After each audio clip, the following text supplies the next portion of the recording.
Excuse me, sir. I'd like to check my account balance, please. A young black boy in tattered sneakers stood at the counter, shifting his weight nervously from one foot to the other. 10 years old, cracked soles, loose laces, a second-hand jacket drowning his tiny frame. He tightened his grip on the edge of the counter, glancing around as a few customers turned to stare. The bank manager paused mid-step, studied the boy from head to toe with deliberate slowness, then let out a sharp, mocking laugh. "Check your account," his voice rang across the polished marble lobby. "This is First National Heritage Bank, not a charity desk for street kids." Ethan Caldwell stepped forward, his pricey cologne mixing unpleasantly with his cruel smirk. "Look at those shoes, look at that skin." He waved a hand dismissively, shaking his head in exaggerated disgust. "Another black kid searching for a freebie. You people never change. Leave before I call security. We serve real clients here." The security guard edged nearer, fingers brushing his baton as he sized the boy up. A well-dressed customer muttered from behind, loud enough for others to hear, "Kick him out already. He's ruining the atmosphere." A ripple of laughter spread across the lobby, harsh, echoing, unified against one small boy. Someone nearby even pulled out their phone, whispering as if it were entertainment. No one stepped in, not a single soul. But not one of them could have predicted what was about to unfold. Within the hour, Ethan Caldwell himself would be pleading, not for cash, but for forgiveness. Jordan Hayes didn't run. He didn't cry out. He planted his feet firmly, just like Grandma Margaret had taught him. He swallowed hard, steadying his breath. "Sir, I have an account here." His voice quivered slightly but held together. "My grandmother opened it for me. She passed away 2 months ago. She left me this." He carefully raised a brown envelope, its edges worn but protected like treasure. Inside were the papers, the bank card, the note Grandma had written him before she passed. Ethan Caldwell rolled his eyes with exaggerated flair. "Your grandmother." He glanced around at the watching customers, clearly performing for them. "Let me guess, she also left you a mansion in Beverly Hills and a private jet." More laughter followed. The wealthy clients enjoyed every second of the spectacle. Lauren Bennett, the senior teller, leaned forward over her station, her expression twisted in disdain. "Sir, should I call the police? This boy is clearly trying to pull a scam." Ethan raised a hand casually. "Not yet. Let's find out what kind of trick he's playing first." He yanked the envelope from Jordan's grip, pulling out the documents with little care. Papers nearly slipped from his hands as he flipped through them. His eyes skimmed them with bored contempt. Then he spotted the bank card.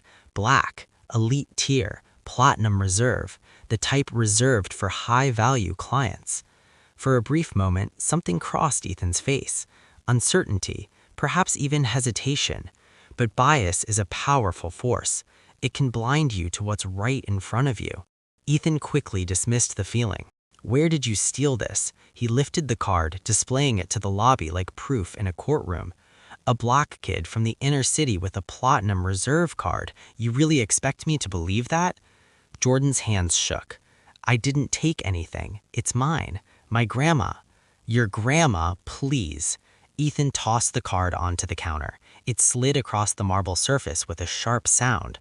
"I've worked in banking for 15 years, kid. I can spot a fraud instantly." He pointed toward the far corner of the lobby, near the maintenance closet, close to the restroom entrance, the least desirable spot in the building. "Sit over there. Don't move. Don't speak to anyone. I'm contacting headquarters to confirm this so-called account." Jordan slowly walked to the corner, head lowered, shoulders slumped, each step heavier than the last. A couple of customers watched him pass, whispering under their breath. One woman looked away uncomfortably but said nothing. He sat on the cold metal chair, alone, surrounded by marble, brass, and wealth that seemed to mock his worn sneakers. After a moment, he reached into his jacket and pulled out Grandma Margaret's letter. His fingers traced the folds before opening it carefully. Her handwriting was uneven, but filled with warmth. "My brave Jordan, never let anyone make you feel small. You are worth more than they will ever know." He read those words 3 times, trying to trust them. His phone vibrated. A message from Uncle Marcus. "Held up in a meeting. I'll be there in 20 minutes. "You're doing amazing, champ." Jordan almost grinned. He had no idea how much those 20 minutes would change everything. Level 1, the waiting game. 15 minutes passed, then 20, then 25. Jordan sat in the corner, unseen, overlooked, wiped away. The bank buzzed with motion around him. Clients came and left. Tellers smiled and completed transactions. Business carried on normally, but not for Jordan. He watched Ethan Caldwell assist a white man in a golf shirt open a brand new account. The man arrived 10 minutes after Jordan. He was helped right away. No questions, no suspicion, no requests for extra identification, just smiles and handshakes, and welcome to First National Heritage Bank. Jordan watched Lauren Bennett bring Ethan a cup of coffee from the staff room. They stood together near the water dispenser, chuckling. Their eyes kept drifting toward Jordan's corner. More laughter. He couldn't hear what they were saying. He didn't need to. He watched a wealthy woman in a designer dress deposit a check for what looked like thousands of dollars. The entire process took 4 minutes. She walked away without even glancing at the black boy sitting alone near the maintenance closet. An older woman named Patricia Reynolds finished her transaction at the main counter. She was different from the others. She glanced at Jordan, her face tightened with something that looked like discomfort, maybe guilt. For one moment, Jordan thought she might come over, might ask if he was okay, might be the one person in this entire building who showed some basic human compassion, but she didn't. She simply clutched her designer handbag a little tighter and walked toward the exit. Her heels clicked against the marble. Each click, a small betrayal. Jordan pulled out Grandma Margaret's letter again. The paper was already soft from being handled so many times. The edges were starting to fray, just like his nerves. "You are braver than you believe, stronger than you seem, and loved more than you know." Grandma used to read him that line every night before bed. She said a famous author wrote it. "Winnie the Pooh," she told him with a wink. "Even bears understand wisdom." He didn't remember the author. He just remembered her voice. Warm like honey, safe like a fortress, gone like smoke. His phone buzzed again. Uncle Marcus. "Meeting running long. 15 more minutes. Stay strong, champ." Jordan typed back with trembling fingers. "Okay." He didn't mention the laughter, the insults, the way Ethan looked at him like he was garbage that needed to be thrown away. He didn't want to worry Uncle Marcus. 30 minutes now. Still waiting. Still unseen. A security guard named Marcus Turner stood near the entrance. He was black, like Jordan, mid-50s, tired eyes that had seen too much, gray creeping into his close-cropped hair. Marcus had observed everything. The insults, the laughter, the way Ethan humiliated the boy in front of everyone. He wanted to speak up. God, he really did. But he had a mortgage, 2 kids in college, 11 years at this bank building toward a pension. Silence meant employment. Employment meant survival. Survival meant his family didn't end up on the street. Marcus Turner looked away. He despised himself for it, turned his gaze aside. Anyway, Level 2, the interrogation. Finally, after 32 minutes, Ethan called Jordan over, not to the main counter where regular customers were served, but to a small desk in the back corner, away from the welcoming banking areas, away from the cushioned chairs and complimentary coffee, visible to everyone, but separated, like an animal on display. Jordan sat down in the stiff plastic chair, placed his grandmother's documents on the desk carefully. Ethan didn't touch them, didn't even glance at them. "Let's try this again." His voice was cold, detached, the tone of a man putting on a show for the security cameras. "You claim you have an account at this bank. You say your grandmother left you money, but you have no proper ID, no guardian present, no proof of address, and honestly, kid, you don't look like someone who belongs in a place like this." Jordan's throat tightened. "I have my school ID and my grandma's letter and the bank card with my name on it." Ethan picked up the school ID with 2 fingers like it might be contaminated. "Roosevelt Elementary School, 5th grade." He tossed it back onto the desk. It slid toward Jordan, nearly falling off the edge. "This proves absolutely nothing. Any kid can get a school ID. doesn't mean you have money in our bank. But the card, where are your parents? The question hit Jordan like a physical blow. His father had left before he was born. His mother had died when he was 2. Car accident. He didn't even remember her face except from old pictures. I live with my uncle. His voice came out small, wounded. And where is this mysterious uncle? He's coming. He's in a meeting, an important meeting. Ethan leaned back in his expensive leather chair, crossed his arms over his silk tie. A meeting, of course. How convenient. His smirk was ugly. Let me guess, he's the CEO of some Fortune 500 company. That's why a 10-year-old black kid in worn-out shoes has a platinum reserve card, because his uncle is so rich and powerful. Before Jordan could respond, Lauren appeared beside Ethan. She bent down and whispered something in his ear. They both looked at Jordan. Lauren's smirk matched Ethan's perfectly. I don't know what kind of scheme you and your so-called uncle are running, Ethan said louder now, wanting the other customers to hear, but it won't work here. I'm freezing this account pending a full investigation. Jordan's eyes widened. You can't do that. That's my grandma's money. She saved her whole life. Your grandma, Ethan's voice dripped with sarcasm. Each word a sharp cut. Right, the teacher who supposedly left you a fortune. Tell me something, kid. What did she really do? Rob a bank herself? Sell drugs? What? The words hung in the air like poison. Jordan felt something break inside his chest, in the place where he kept Grandma Margaret's memory safe. Level 3. Public abuse of power.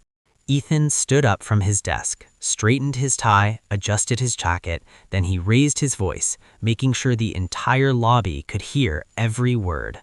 Ladies and gentlemen, I apologize for this disruption. His voice carried like a practiced performer's. This is what we deal with every single day. People who don't belong in places like this trying to take what isn't theirs. 6 customers watched the spectacle. Some nodded in agreement, their prejudices confirmed. Others looked uneasy but remained silent. None of them spoke up. Patricia Reynolds had returned. She had made it to her car in the parking lot, but she couldn't turn the key, couldn't drive away. Something, guilt, conscience, basic humanity, had pulled her back inside. Now she stood near the entrance, watching everything unfold. Her hands were trembling. I don't know where you stole that card, Ethan continued, pointing at Jordan like a prosecutor in a courtroom. I don't know what kind of lies you've been told, but you are not getting a single penny from this bank. Not today, not tomorrow, not ever. Jordan's vision blurred with tears. He tried to hold them back. Boys don't cry, some voice in his head whispered. Grandma's voice answered softly. Boys feel, Jordan. Feeling is strength. My grandma worked 40 years, he managed to say. His voice cracked, but he kept going. She was a teacher at Roosevelt Elementary. She saved everything for me. She promised. Spare me the sob story. Ethan's voice cut through him like a slap. I've heard them all before. Every con artist has a dead grandmother and a tragic story. He turned to Marcus, still standing near the entrance. Security, escort this kid out of my bank now. Marcus didn't move. His feet felt nailed to the marble floor. Did you hear me? Ethan's voice sharpened. I said now. Marcus walked toward Jordan slowly. Each step felt like a small death of his self-respect. 11 years of silence. 11 years of watching Ethan humiliate people who didn't fit his idea of a real customer. Immigrants struggling with English, women in worn clothing, elderly customers confused by technology. Anyone who looked poor, sounded different, seemed vulnerable. Marcus had never spoken up, not once, not ever. Today was no different.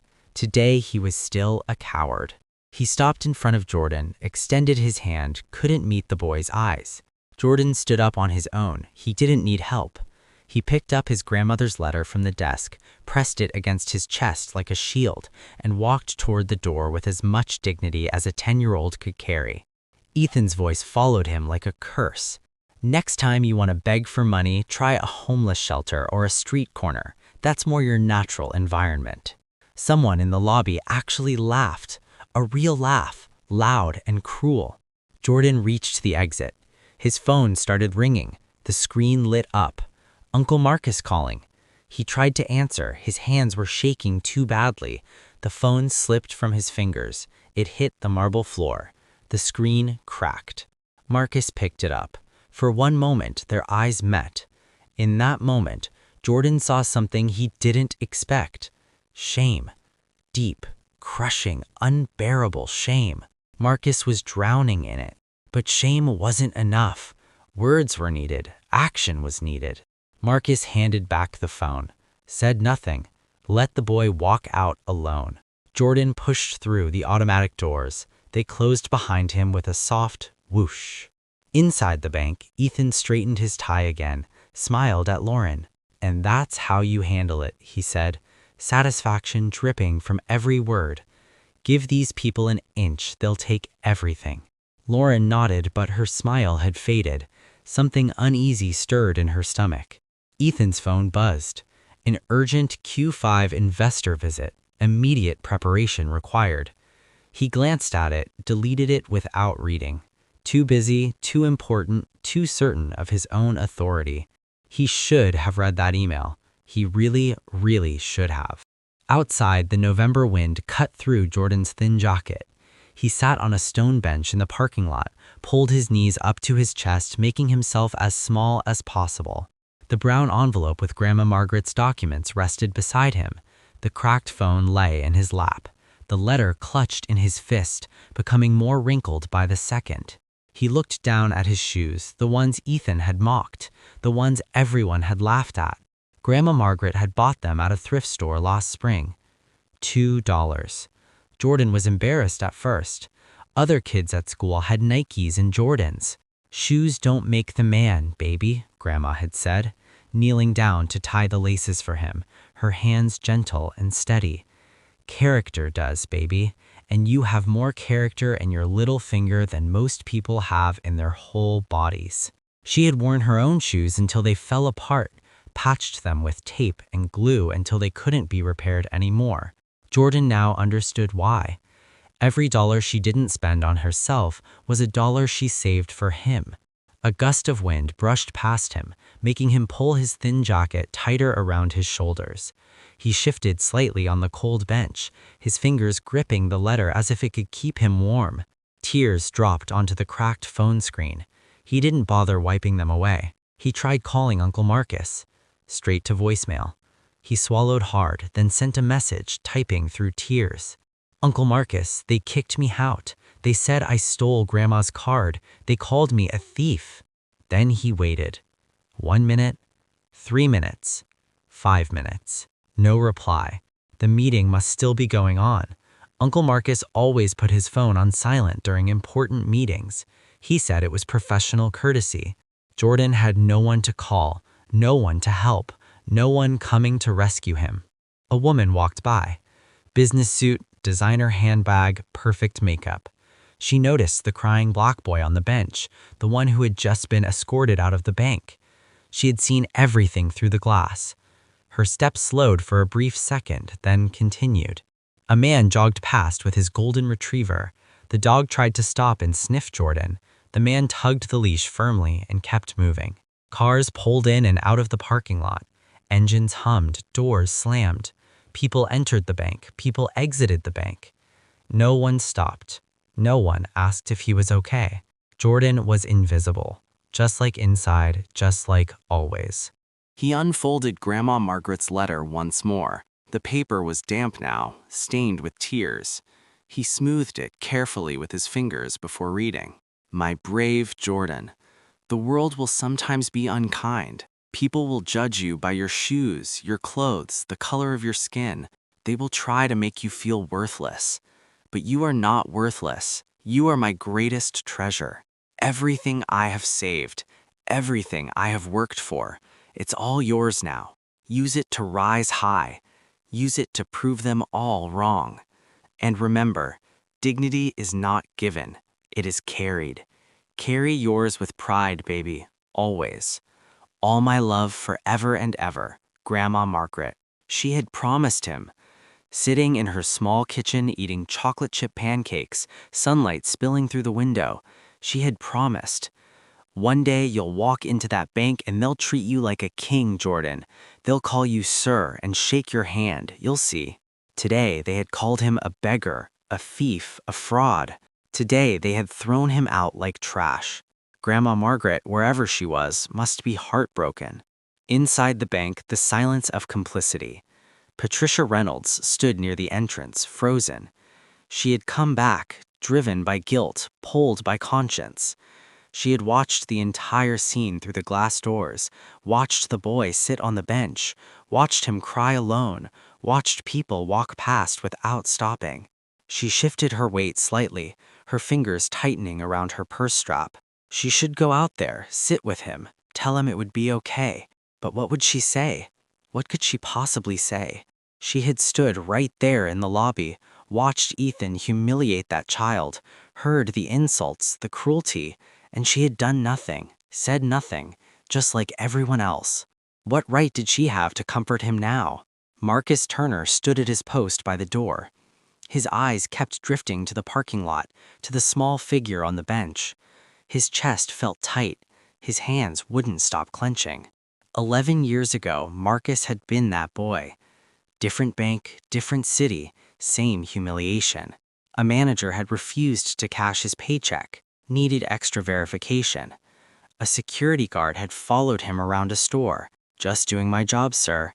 A realtor had suddenly claimed an apartment was no longer available after seeing his face. 1,000 small cuts over a lifetime, some not so small.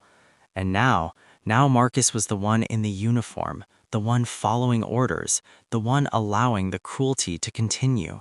His younger self would be ashamed. He took a step toward the door. Maybe he could just... "Marcus." Ethan's voice snapped through the air like a whip. "Stop daydreaming. There's a delivery at the back entrance. Handle it." Marcus hesitated. 1 second. 2 seconds. Then he turned and walked toward the back. The moment passed. Outside, Jordan was still alone, but not for much longer. A black Mercedes S-Class turned into the parking lot. Sleek, silent, expensive. It rolled to a stop near the entrance. The door opened, and everything was about to change. Marcus Brooks stepped out of the Mercedes. 6'2", charcoal gray suit tailored so sharply it likely cost more than Ethan Caldwin's monthly paycheck. Silver touched his temples, and an aura of quiet authority surrounded him, the kind that made people instinctively straighten their backs without knowing why. He closed the car door with a soft click, his polished shoes meeting the pavement as his eyes scanned the area. He spotted Jordan instantly, his nephew, his late sister's only child, the final living piece of his mother, Margaret, still in this world, sitting on a cold bench, crying, clutching a wrinkled letter, completely alone. Marcus's jaw tightened. A muscle flickered beneath his eye, the only visible sign of the anger rising inside. His steps slowed for a fraction of a second, then steadied as he walked toward the bench. A passing car whooshed by. Someone laughed in the distance. None of it mattered. He reached Jordan, lowered himself to one knee so they were eye level. "Hey, champ." His voice was soft, steady, a sharp contrast to everything Jordan had endured in the past hour. "I'm here now." Jordan looked up. His face collapsed completely. "Uncle Marcus!" He threw himself into his uncle's arms, crying against his expensive jacket, tears and mucus staining the fine fabric. Marcus didn't care about the suit, didn't even notice. He wrapped his arms around the boy tightly, one hand gently resting on the back of his head, holding him close. He didn't rush him, didn't interrupt, didn't ask questions. He just let him cry until the shaking slowly faded. A breeze passed, rustling the letter still clutched in Jordan's hand. Finally, Marcus spoke quietly. "Tell me what happened." Jordan told him everything. Every word, every insult, every moment of humiliation. Marcus listened without interrupting. His face stayed calm, controlled, but his eyes darkened with every sentence. Harder, colder. When Jordan finished, Marcus exhaled slowly, then stood up. "You did nothing wrong," he said. His voice was firm, unshakable. Nothing. Do you understand me? This is not your fault, not any of it. Jordan sniffed, looking up at him. But they said they were wrong. Marcus's tone sharpened slightly, and they're about to learn exactly how wrong. He reached down, took Jordan's hand, and started walking toward the bank entrance. Jordan hesitated, pulling back slightly. I don't want to go back in there. Please, Uncle Marcus, please. Marcus stopped immediately. He turned, knelt down again so they were eye level. I know, champ. I know it's scary. He squeezed Jordan's hand gently. But sometimes we have to face the people who hurt us. Not to fight them, not to yell. His voice softened. But to show them they didn't break us. That we're still standing. That they don't have power over us. Jordan glanced at the glass doors, at the marble lobby beyond, at the place where he had been humiliated. His fingers tightened around the letter. He thought about Grandma Margaret. Dignity is not given. It is carried. He swallowed hard. Okay, he whispered. Okay. Marcus gave a small nod and stood, keeping a steady hand on Jordan's shoulder as they walked forward. At that moment, a second vehicle pulled into the parking lot. A luxury SUV with tinted windows. It parked smoothly near the entrance. The engine went silent. The door opened. A woman stepped out, tall, composed, professional. Her heels clicked with purpose as she adjusted her blazer and scanned the building. Rebecca Collins, Regional Director of First National Heritage Bank. She had been on her way to a quarterly investor meeting, the same one Ethan had ignored in his emails, when her phone rang.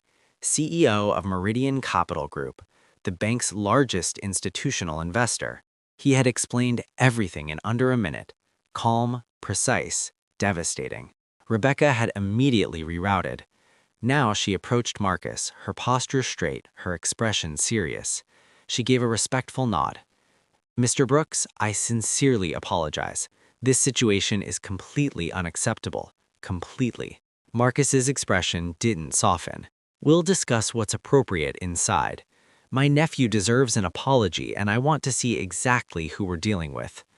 Rebecca nodded quickly. Of course, anything you require. They moved toward the entrance together. Marcus, Rebecca, Jordan. Jordan's heart pounded so loudly he could hear it in his ears. His legs felt weak, unsteady, like they might give out beneath him. The last time he walked through those doors, he had been thrown out like he didn't matter. Now, he was walking back in with his uncle's hand wrapped firmly around his, with a regional director beside them. He didn't fully understand everything happening, but he understood one thing. Something had changed. The ground beneath his feet felt different. The automatic doors slid open with a soft hiss. The lobby went silent. Every head turned. Ethan Caldwell noticed Rebecca Collins first, his face drained of color instantly. Regional Director. Unannounced visit. This was very, very bad.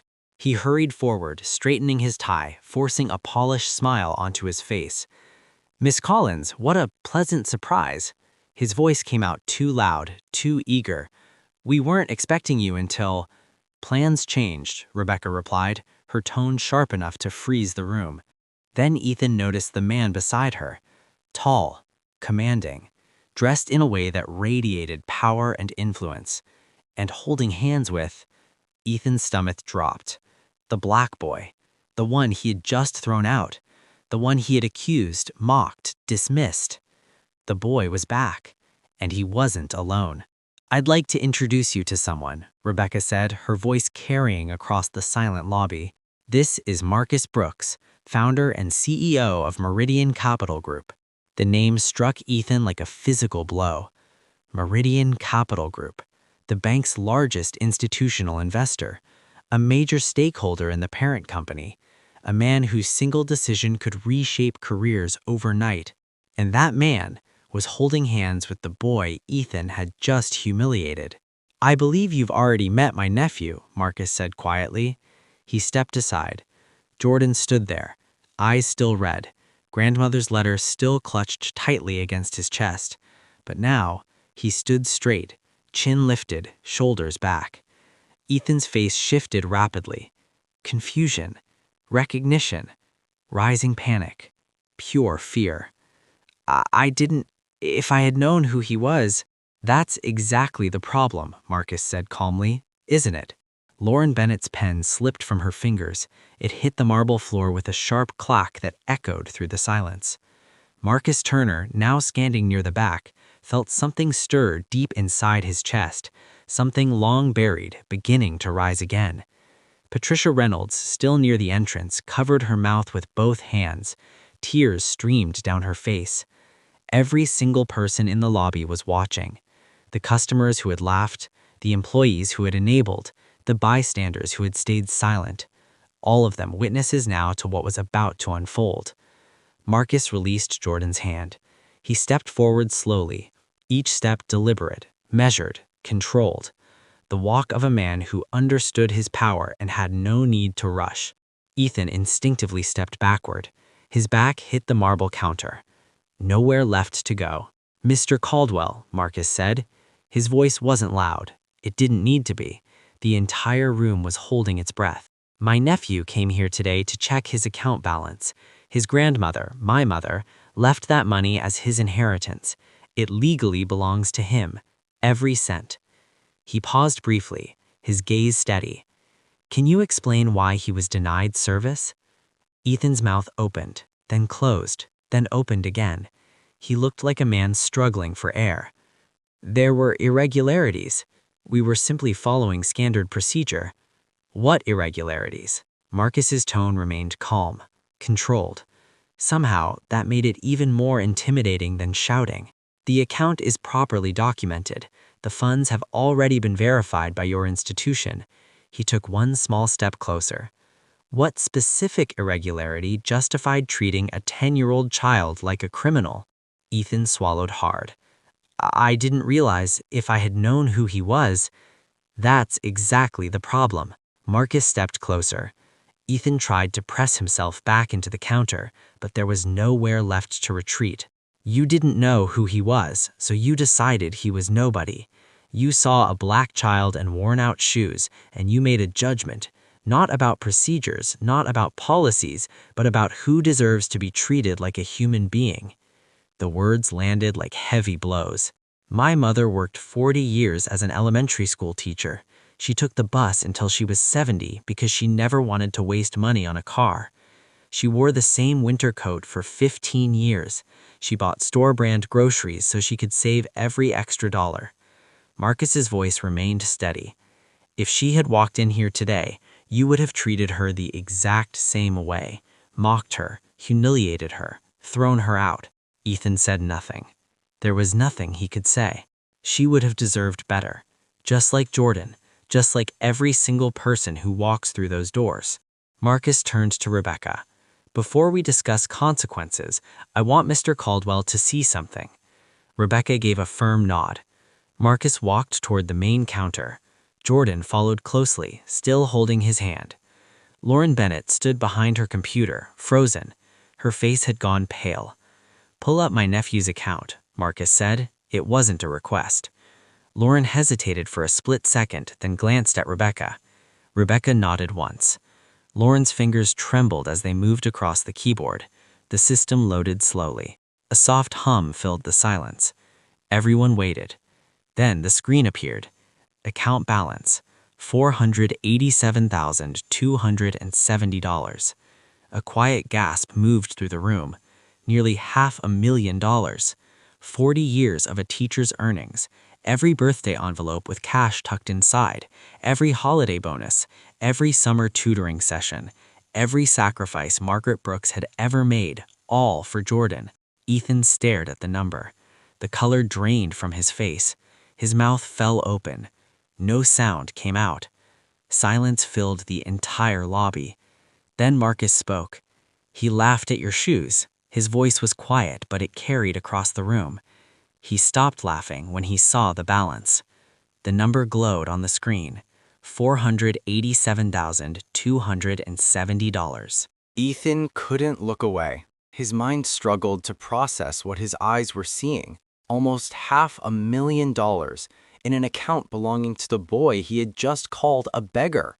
"That," Marcus said, pointing at the screen, is the money my mother saved over 40 years. She rode buses in the rain so Jordan could go to college one day. She wore secondhand clothes so Jordan could have a future. She ate the simplest meals so Jordan would never go hungry. He paused, letting the weight of his words settle over the room. And you almost took that away from him because of his shoes. Ethan finally found his voice. It came out shaky, desperate. I didn't know. If I had known there was that much money, and that's the real problem. Marcus's voice turned cold, sharp as steel. You would have treated him differently if you knew he had money. Your respect comes with a price tag, but human dignity doesn't. He glanced once more at the number, then at Jordan. My mother always told me something. A person who treats the waiter differently than the CEO has no character at all. He looked directly at Ethan. Today you showed your character, Mr. Caldwell. The whole lobby saw it. Ethan had nothing to say, because Marcus was right, and everyone knew it. Rebecca Collins stepped forward. Her heels clicked against the marble like a countdown. Ethan, leave my office now. Ethan didn't move. Couldn't move. His legs felt like stone. Ethan. He blinked, slowly looking from Rebecca to Marcus, to Jordan. The boy he had mocked, insulted, humiliated, thrown out. The boy whose grandmother had trusted him with everything she had ever earned. Ethan's entire career flashed before his eyes. 15 years. Building connections, climbing upward. The corner office, the company car. All of it collapsing like sand. I can explain, he whispered. You'll have that opportunity, Rebecca replied. Rebecca's voice was ice and iron. In private, now. She turned and walked toward the back offices without waiting. Ethan followed on shaky legs, one hand brushing against the wall for balance as he went. Marcus watched them disappear down the hallway. Then he turned, lowering himself beside Jordan once more. You okay, champ? Jordan nodded slowly. His eyes were still locked on the screen. Grandma saved all that for me? Every single penny, Marcus said gently. She opened that account the day you were born, added to it every month, never missed one, even when things were difficult. Jordan swallowed hard. But she never had nice things. Her apartment was so small. Marcus gave a soft nod. Because she was giving everything to you. He rested a hand lightly on Jordan's shoulder. That's what love looks like sometimes, Jordan. Sacrifice. Putting someone else's future ahead of your own comfort. Jordan's mind drifted through memories. Grandma Margaret zipping up that old winter coat with the broken zipper. The old television that took forever to turn on. Her reading glasses taped at the corners. She could have had more. Instead, she gave it all to him. I'm going to make her proud, Jordan whispered. I promise. Marcus's grip on his shoulder tightened slightly. You already have, champ. You already have. In the back office, the air felt colder. Rebecca sat in Ethan's chair, behind his desk. A deliberate choice. Marcus stood by the window, arms crossed, silent, watching. Ethan sat in the visitor's chair, the cheaper one, the one customers used when they came asking for help. Rebecca turned her laptop toward him. I've already reviewed the security footage. She pressed play. Ethan watched himself, laughing, mocking, dismissing Jordan. His own voice echoed in the room. His own words, his own cruelty, recorded, permanent. Rebecca paused the video. You violated 3 company policies, she said, her tone precise and controlled. Discrimination based on race and appearance, denial of service without legitimate cause, and falsification of official records. Ethan's head snapped up. Falsification? Rebecca pulled up a document on the screen. You filed an incident report 23 minutes ago. It claims Jordan Brooks was aggressive, threatening, and refused to provide proper identification. She looked directly at him. The footage shows a polite 10-year-old boy asking to check his account. It shows you mocking him, insulting him, and having him removed from the building. Ethan's voice came out weak. I was protecting the bank's interests. You were protecting your bias. Rebecca closed the laptop slowly. There's a difference. She stood, walked around the desk, and stopped directly in front of him. Effective immediately, you are suspended without pay. Your Q5 bonus, all $36,000, is forfeited. A full HR investigation will begin tomorrow morning. She held his gaze. And if it confirms discriminatory conduct, and based on this footage, it will, termination for cause will follow. Ethan's face crumpled. 15 years. I gave this bank 15 years. And in 15 years, you should have learned that every customer deserves basic respect. Rebecca walked to the door and opened it. Security will escort you to collect your personal belongings. Your access has already been revoked. Ethan stood slowly. His legs barely held him up. He turned toward Marcus one last time, searching for something. Anything. Mercy. He found none. If he wasn't your nephew— You're right, Marcus said quietly. If he wasn't my nephew, he would have walked out with nothing, filed a complaint that would have been ignored, maybe called a lawyer who would have told him it wasn't worth pursuing. His voice hardened. That's exactly the problem, Ethan. He took a small step forward. He shouldn't need me to be treated like a human being. No one should. Ethan had no answer. He walked out of his own office, past his own employees, through his own lobby, for the last time. Lauren Bennett was next.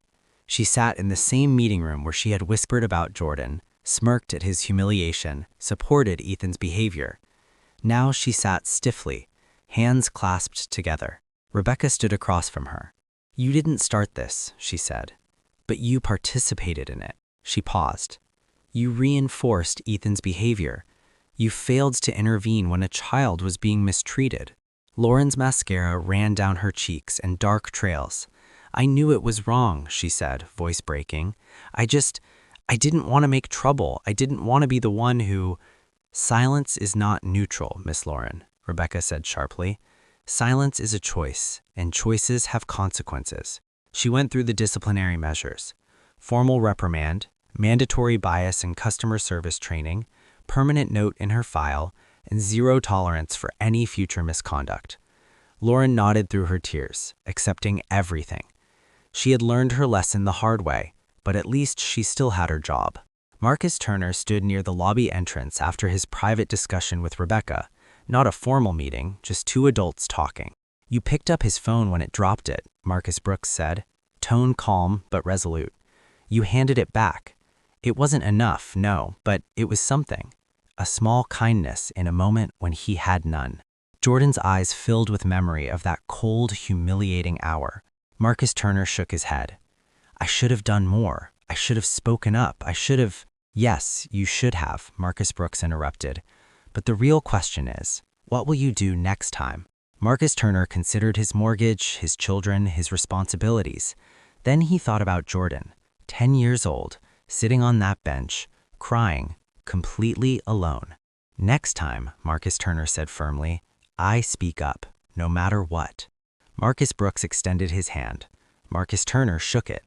It wasn't forgiveness or absolution. It was a promise to himself, to Jordan, and to anyone he could protect in the future. Patricia Reynolds had been silently watching everything unfold. She waited until Jordan and Marcus Brooks were moving toward the exit. Wait, she called, voice shaky. They stopped. Patricia approached slowly, eyes red, hands trembling. I'm so sorry, she said, words spilling out.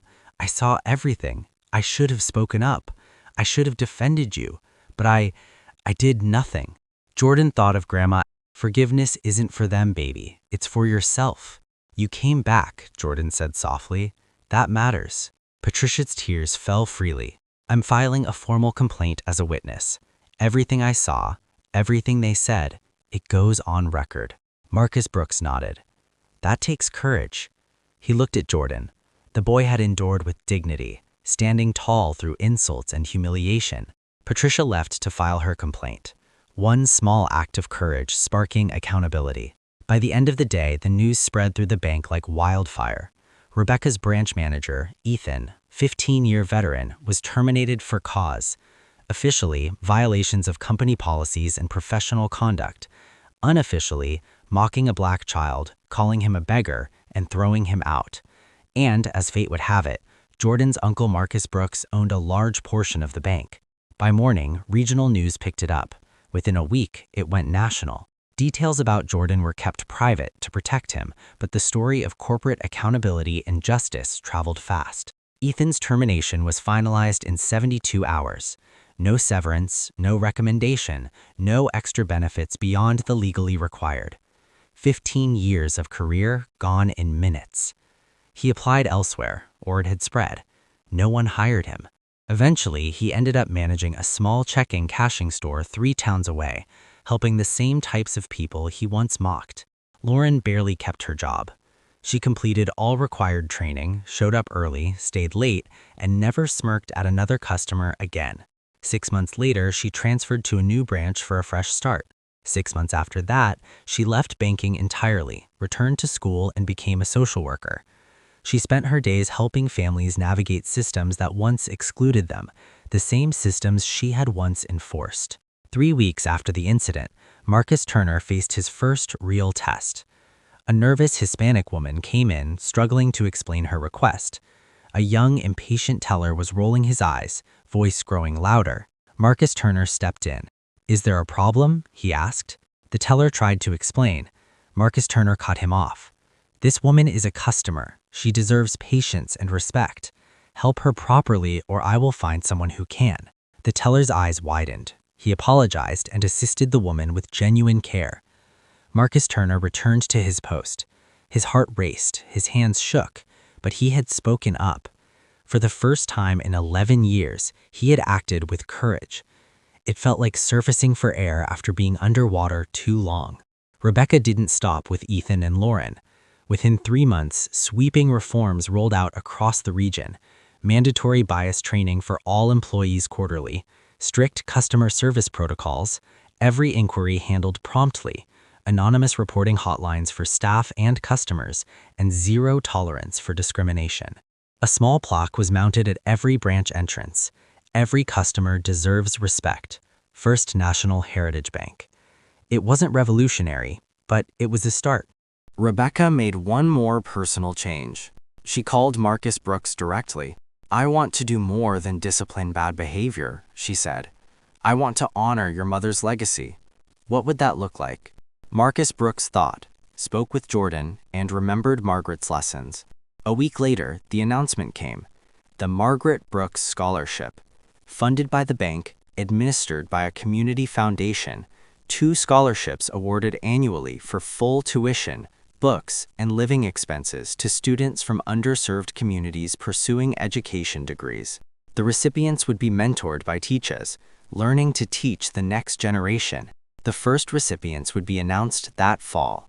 The selection committee included community leaders, educators, and one very special advisor, Jordan Brooks, 10 years old, already making a difference. When Marcus Brooks told Jordan, the boy was quiet for a long time. "They named it after Grandma," he whispered.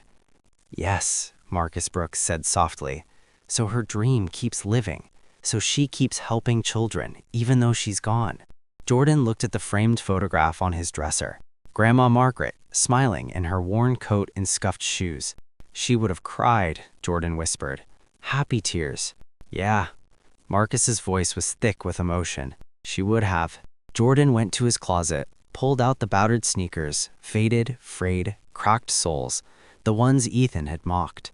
He placed them gently on the shelf beside the photo. He would never throw them away. Never. 3 weeks after the incident, a video surfaced online. Not from the bank's security cameras, those were sealed, but from a customer's phone. A young professional had filmed the day's drama, intending to post it for laughs, for clicks, for easy views. But after witnessing Marcus arrive, Ethan crumble, and justice unfold, he felt something unexpected. Shame. He had stood there filming, laughing at a child's humiliation. What kind of person did that make him? He deleted the original clip, but guilt lingered. It festered, keeping him awake at night. Then, 3 weeks later, he posted a different video. His own face, his own confession. "I was there that day. I watched a bank manager humiliate a 10-year-old boy for wearing old shoes.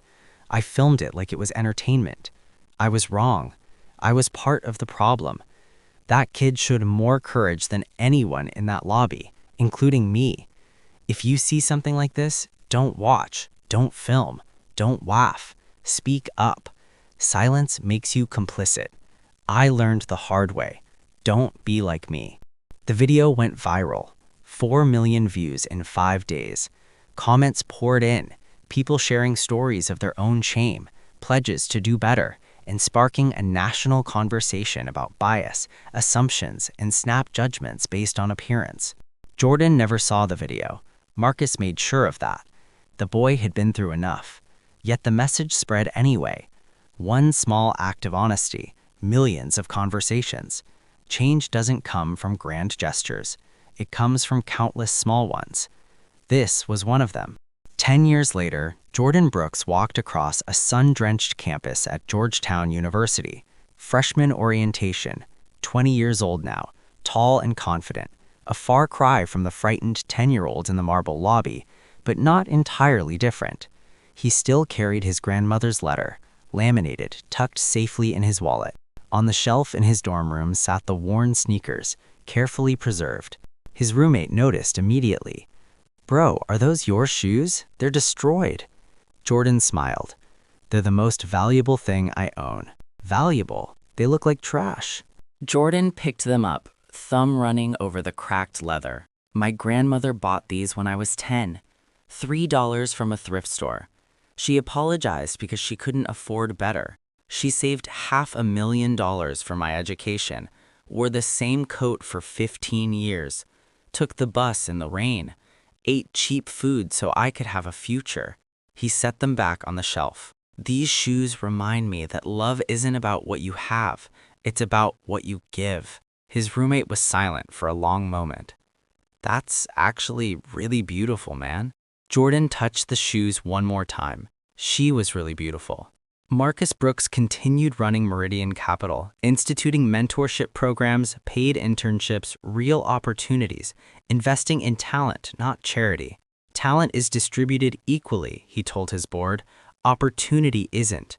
We can change that." The Margaret Brooks Memorial Scholarship thrived. 14 recipients in 8 years. Teachers, counselors, principals, all carrying Margaret's legacy forward, shaping future generations. Marcus Turner retired from the bank 3 years after the incident, but didn't disappear. He became a school resource officer, protecting kids instead of removing them. Every time he stood up for a student, he thought of Jordan. Every time he spoke against injustice, he honored the promise he had made. He never stayed silent again. Patricia Reynolds joined the bank's community advisory board. The woman who had once watched in silence became a voice for change. She volunteered at schools, spoke to students about courage, about speaking up, about the cost of staying quiet.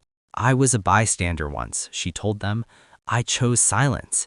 It's a choice I regret every day. Don't make my mistake." Lauren found redemption in social work. She spent her days helping families like the ones she used to dismiss. She never forgot Jordan, never forgot how close she had come to becoming like Ethan. She was different now. Not perfect, but genuinely different. Ethan? Nobody really knew what became of him. Some said he moved, changed his name, started over. Some said he drank away his regrets. Some said he spent his days volunteering, trying to make amends. Maybe that was its own kind of justice. Jordan stood at his dorm window, sun setting over Georgetown. Tomorrow, classes would begin. His future awaited. He pulled out his grandmother's letter, reading it one more time. "My brave Jordan, never let anyone make you feel small. You are worth more than they will ever know. Dignity is not given, it is carried. Carry yours with pride." He had carried it through the worst day of his life, through years of growing up, through the journey that brought him here. His phone buzzed. "Uncle Marcus. First day tomorrow. How are you feeling, champ? Nervous? Excited? Ready? Your grandma would be so proud." "I know. I think about her every day. She's with me, Uncle Marcus, always." They spoke a few more minutes. Then Jordan hung up. Orientation awaited. A future to build, a legacy to honor. He grabbed his backpack, brand new, a gift from Uncle Marcus, but on his feet were the old sneakers, the ones he had brought to campus, worn on special occasions. Today felt like a special occasion. Jordan Brooks stepped out into his future, carrying his dignity with pride, just as Grandma Margaret had taught him. Respect isn't a reward for success. It isn't earned by money, fancy clothes, or knowing the right people. It's the baseline of humanity. Jordan didn't need a powerful uncle to deserve basic decency. No one does. But that day in the bank, he learned something vital. Some people measure worth by shoes, others by wallets, and a rare few by character. Be one of the rare ones. If you ever witness someone humiliated, ask yourself, which person will you be? The one who laughed, the one who filmed, the one who stayed silent, or the one who spoke up? The choice is yours, always yours. Dignity is not given, it is carried. Carry yours with pride and help others carry theirs. That is how the world changes, one small act of courage at a time. If this story reminded you of something you witnessed or a time you stayed silent, share it. Not for us, but for the next Jordan who walks in alone and needs someone to speak.